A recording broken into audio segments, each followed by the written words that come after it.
राजगुरुनगर शहरातील सर्वात विश्वासाची पेढी जवळेकर सराफ.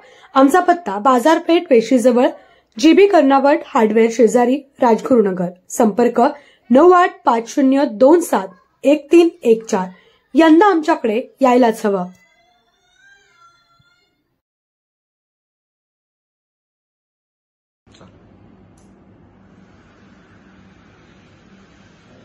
या विधानसभेच्या निवडणुकीमध्ये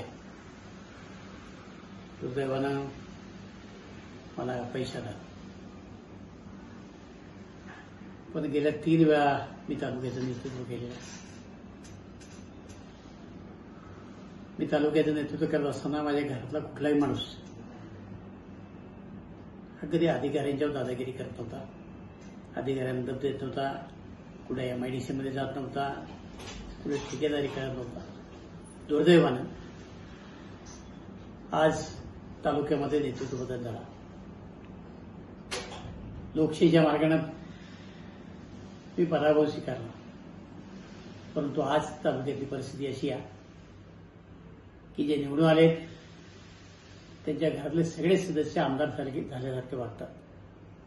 तालुक्यातील अधिकाऱ्यांना दमदाटी करणं, तहसीलदारांना दमदाटी करणं, डेप्युटी इंजिनियरला दमदाटी करणं, MIDC मध्ये जाणं, इथं दादागिरी करणं, अशा प्रकारचे उद्योग सुरू आहेत. मागच्या महिन्यामध्ये तहसीलदारांना दादागिरी केली गेली. अरबाजच्या भाषेमध्ये त्यांना बोल सुनावले गेले. तहसीलदारांना त्या गोष्टीचा प्रचंड अशा प्रकारचा मनस्ताप झाला. त्यांनी पोलीस स्टेशनला त्या स्वतः गेल्या, कंप्लेंट दिली, स्वतः अर्ज लिहून दिला. त्या ठिकाणी पोलिसांनी त्या अर्जाचं रूपांतर हे NC मध्ये केलं. वास्तविकता घडलेली सगळी घटना त्यांनी त्यामध्ये नमूद केल्यानंतर त्याची FIR व्हायला पाहिजे होती. मात्र पोलिसांनी त्या ठिकाणी सामंजस्याची भूमिका घेतली, तडजोड करायला लावली आणि त्या ठिकाणी समोरच्याला बोलून माफी मागायला लावली. परंतु तहसीलदारांचा अर्ज हा तसाच रेकॉर्डवर राहिला. अर्जाचा जर विचार केला तर ती FIR होऊ शकते. FIRच्या माध्यमातून त्यांच्यावर सरकारी कामात अडथळा आणला म्हणून गुन्हा नोंद व्हायला पाहिजे होता, तोही झाला नाही. आज परत सकाळी तहसील कार्यालयामध्ये तहसीलदारच्या अनुपस्थितीमध्ये त्या ठिकाणचे RNT जोगदंड यांना त्याच अरवाजच्या भाषेमध्ये तालुक्याच्या नवनिर्वाचित आमदार यांच्या भावानं धमक्या दिल्या, चुकीच्या पद्धतीने त्यांची वर्तणूक केली, सरकारी कामात अडथळा आणायचा प्रयत्न केला आणि त्यांना सुद्धा प्रचंड मनस्ताप झाला. ते सुद्धा पोलीस स्टेशनला गेले. तिथे सुद्धा पोलिसांची भूमिका आणि लगेच समोरच्या व्यक्तीला बोलून त्या ठिकाणी माफी मागायला लावणं आणि आजही तशाच प्रकारचा उद्योग त्या ठिकाणी झाला. तालुक्यातल्या कॉन्ट्रॅक्टरला बोलवलं तर त्यांना अशाच पद्धतीनं तुम्ही कसे काम करताय बघतो, काम करायचं असेल तर आमच्या म्हणण्याप्रमाणे काम केलं पाहिजे.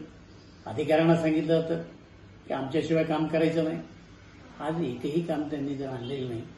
ही कामं पूर्वी महायुतीच्या सरकारनं केली, आजही महायुतीचं सरकार आहे आणि तालुक्याच्या विकासाकरता महायुतीच्या माध्यमातून आम्ही जर कामं आणलेली असतील तर नैतिकता म्हणून त्यांनी त्याची भूमिपूजन करायला नको. परंतु नैतिकता नसलेली माणसं आज त्या ठिकाणी जाऊन भूमिपूजन करतात आणि घरातले सगळेच कॉन्ट्रॅक्टर असल्यामुळं हे काम मला मिळालं पाहिजे, ते काम मला मिळालं पाहिजे आणि सगळ्या ठिकाणी अपेक्षा ठेवून आजचं राजकारण चाललेलं आहे. तालुक्याला एक नवीन वळण द्यायचं काम या ठिकाणी चाललंय. निवडणुकीच्या कालखंडामध्ये तुम्ही सांगितलं की मी वारकरी आहे, मी माळकरी आहे. आपल्याला माहिती आहे की माळकरी आणि वारकरी माणसं सहिष्णू असतात. ते लोकांना दंबाजी करत नाहीत, सरकारी कामात अडथळा आणत नाहीत, ठेकेदाराकडे जात नाही.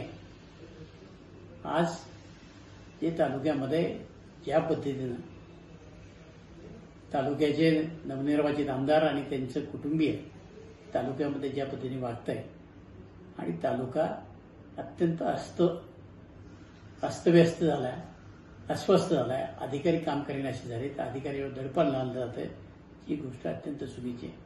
या संदर्भामध्ये लवकरच महायुतीच्या माध्यमातून आम्ही कलेक्टरला भेटणार आहोत, पालकमंत्र्यांना भेटणार आहोत, त्यांच्या कानावर सगळ्या वस्तुस्थिती टाकणार आहोत. हे सगळे प्रकार अत्यंत निंदनीय आहे. याची दखल ही माध्यमांनी घेतली पाहिजे, याची दखल शासकीय अधिकाऱ्यांनी घेतली पाहिजे आणि तालुक्यातल्या सगळ्या शासकीय अधिकाऱ्यांना या निमित्तानं नम्र विनंती करतो की महायुतीचं सरकार तुमच्या मागे आहे, आम्ही तुमच्या मागे आहोत. ह्या धमक्यांना किंवा यांच्या धाकधपशीला घाबरू नका. तुम्हाला सर्वतोपरी सहकार्य करण्याचं काम मी, माझा पक्ष आणि महायुती करेल असं आश्वासन तुम्हाला देतो.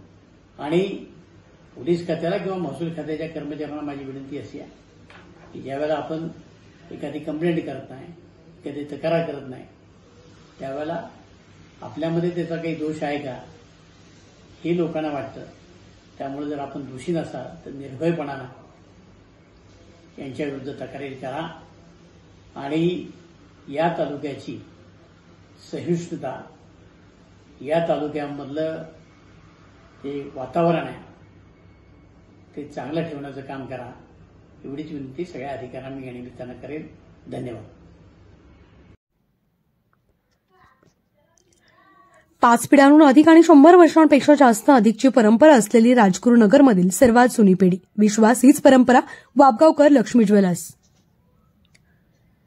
आमचा पत्ता वेशी शेजारी बाजारपेठ, राजगुरुनगर. संपर्क 9850919999. एकदा भेट देऊन तर पहा.